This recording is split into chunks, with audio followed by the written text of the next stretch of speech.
आगरा मंडल के जनपद फिरोजाबाद से एक ऐसा मामला आया है जो सिर्फ अपराध नहीं, पूरे सिस्टम पर सवाल खड़े करता है।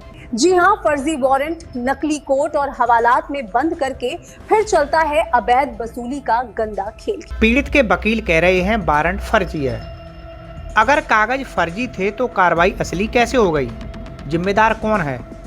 और सबसे बड़ा सवाल, क्या कानून के नाम पर भी अवैध वसूली का गंदा खेल चलता है? हमारे क्लाइंट हैं ब्रजेश कुमार।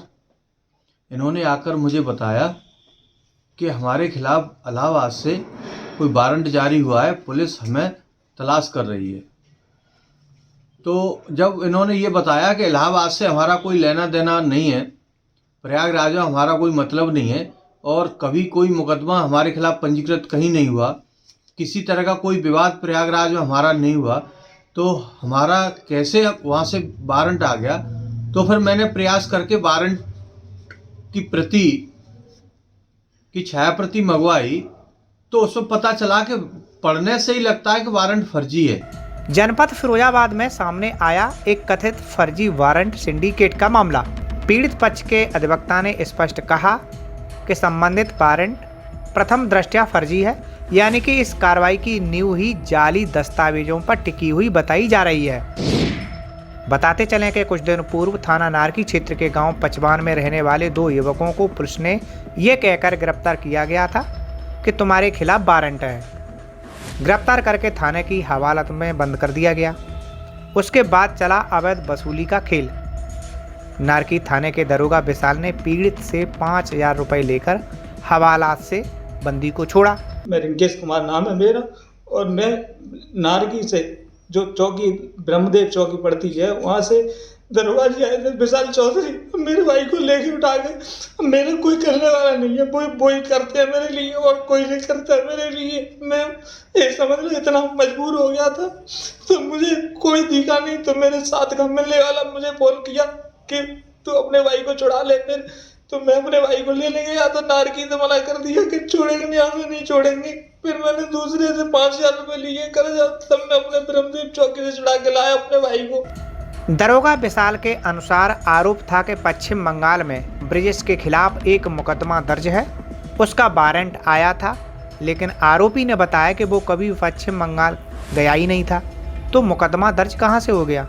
पचवान चौराहे पे करीब 4:15 बजे करीब मैं चौराहे पे सब्जी लेने आया था, तो वहाँ पर विशाल चौधरी हैं, दरोगा जी आए थे, उनके साथ एक ड्राइवर थे और उन्होंने मुझसे बुलाया और मुझसे बोले कि तेरा नाम ब्रजेश है? मैंने कहा जी सर मेरा नाम ब्रजेश है।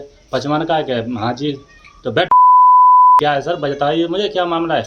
कि तेरे वारंट है। मैंने किस चीज़ के वारंट दिखाओ मुझे कोई वारंट नहीं दिखाए मुझे। मैंने कि भैया से कहना तो मुझे दुकान से कह रहा हूँ किसी को। तो उनने भगा के मुझे पकड़ा और गाड़ी में डाल के ले गए यहाँ से। फिर जाके थाने में बंद कर दिया मुझे। फिर मुझे किसी से मिलने नहीं दिया, ना मेरा फ़ोन ले लिया। फिर मुझे पता नहीं है।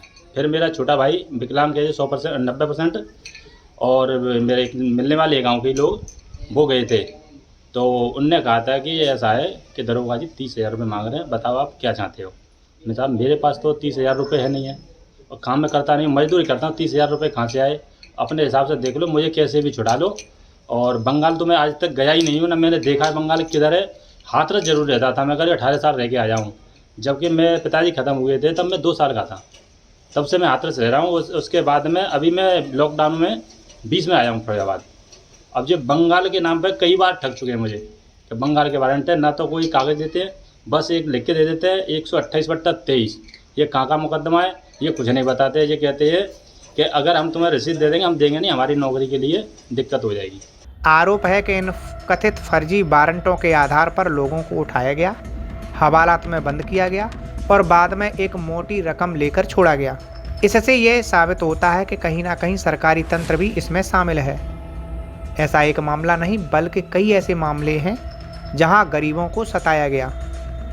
मामले की शिकायत पुलिस अधीक्षक से लेकर मुख्यमंत्री तक की जा चुकी है, लेकिन अब तक इस गैंग से जुड़े लोगों के खिलाफ कोई कार्रवाई नहीं हुई। क्या यह गैंग सरकारी तंत्र के मुंह पर तमाचा नहीं है? इसमें सीजेएम मजिस्ट्रेट प्रयागराज लिख करके संबोधित किया गया है।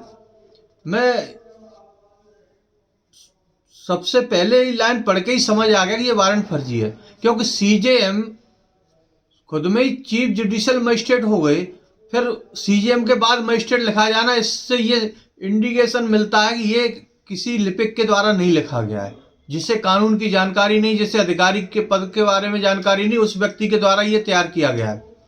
और दूसरी सबसे महत्वपूर्ण बात यह है कि जिन मजिस्ट्रेट महोदय की मोहर नाम की लगी है शशि कुमार जी, मैंने अपने स्तर से पता किया तो पता चला कि वो इस समय सीजेएम प्रयागराज है ही नहीं।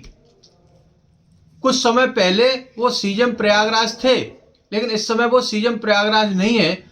तो उसी सीजेएम प्रयागराज शशि कुमार जी के नाम की मोहर लगा करके और एनबीडब्ल्यू आदेश जारी किया गया है।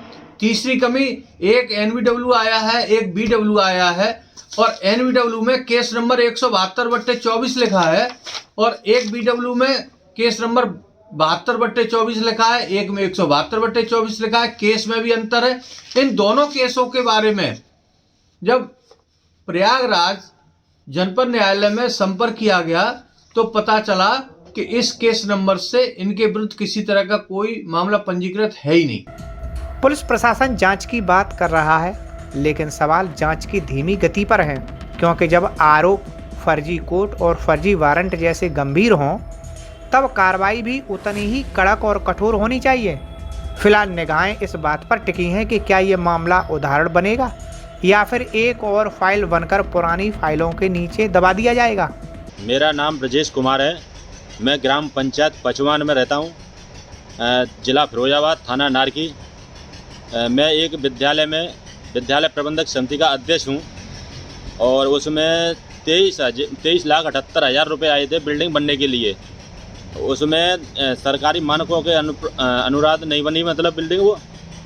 और उसमें जो उसकी शिकायत मैंने उच्च अधिकारियों से की, यहाँ से लेके AD बेसिक से, खंड शिक्षा अधिकारी से, BSA साहब से, DM साहब से और CDO साहब से, सबसे शिकायत की, पर मेरी कोई सुनवाई नहीं हुई। उसके बाद में मुझे डराया धमकाया गया कि अपनी शिकायत वापस ले ले, नहीं तो किसी मुकदमे में झूठे में तुम्हें फंसा करके हम भेज देंगे। तो उसके बाद मैंने मना किया कि मतलब मेरा तो कोई मतलब ही नहीं है, तुम मैं हिसाब पूछ रहा हूँ, हिसाब बता दो मुझे, और कैसे कैसे गलत बनाए। इसके लिए उन्हें मुझे डरा धमका करके ये कहते हैं मुझसे कि आप अपनी कंप्लेंट वापस ले लो, नहीं तो किसी झूठे मुकदमे में फंसा देंगे। तो इन्हें सोची समझी साजिश के तहत इन्होंने मुझे कहीं बंगाल से, कहीं प्रयागराज से, कहीं कहाँ से जो वारंट भिजवाते रहते हैं मुझे। तो मैंने देखा है कि वारंट में जो ब्रजेश शर्मा हैं, जो उनके पति हैं ज्योति शर्मा के, उनकी षड्यंत्र रच रहा है, उनका ही षड्यंत्र रचा हुआ है। तो वो ये कहते हैं या तो समझौता कर लो, नहीं तो वारंट ऐसे ही आते रहेंगे। अगर आप ये वीडियो YouTube पर देख रहे हैं तो हमारे चैनल को सब्सक्राइब करें और बेल आइकन को दबाना ना भूलें। अगर आप Facebook पर ये वीडियो देख रहे हैं तो हमारे पेज को लाइक करें।